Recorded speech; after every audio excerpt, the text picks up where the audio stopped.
I want to compare this to the infamous case of Skokie, Illinois. I was involved in that case. I was on the national board of the American Civil Liberties Union. And let's go back in time, in 1977, and remember what happened in Skokie. A bunch of Nazis, without a doubt, they were wearing Nazi uniforms, they were wearing swastikas, Heil Hitler salutes. They picked a place to have a march and a demonstration. It was a peaceful demonstration, just a march, but it's a place where many Jewish Holocaust survivors in the outskirts of Chicago, Skokie, Illinois, lived. And they deliberately picked it to provoke. And they were, essentially by marching, they weren't saying very much, but they were either denying the Holocaust or calling for it to be repeated. It was deeply offensive to the citizens of Skokie, many of whom were Holocaust survivors. And so the town of Skokie banned them.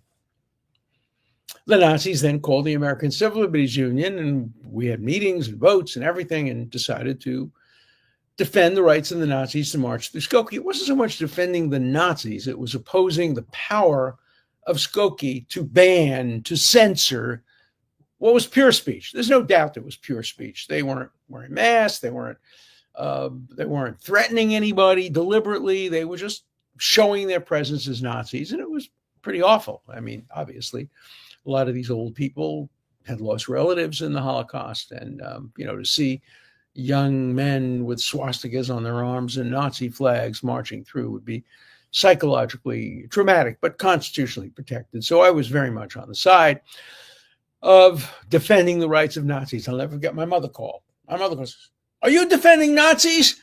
I said, "Mama, I'm not defending Nazis. I'm opposing censorship." "Oh, I'm your mother. Don't talk to me that way. Whose side are you on, the Jews or the Nazis?" I said, "I'm on the side of the Constitution." No. That's not good enough. You have to pick sides. Are you on the sides of the Jews or the sides of the Nazis? My mother was furious at me because she thought I was on the side of the Nazis. Of course, my hope and prayer would be as soon as they left the demonstration in Skokie, they'd walk out on a highway and get hit by a bus and killed. I would shed no tears if that had happened.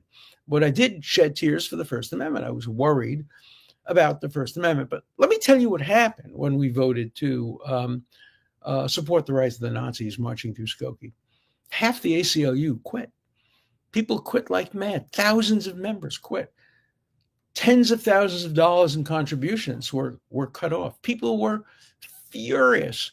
I don't remember anybody defending what the Nazis said or glorifying the Nazis. Everybody hated the Nazis. Everybody wished they would die.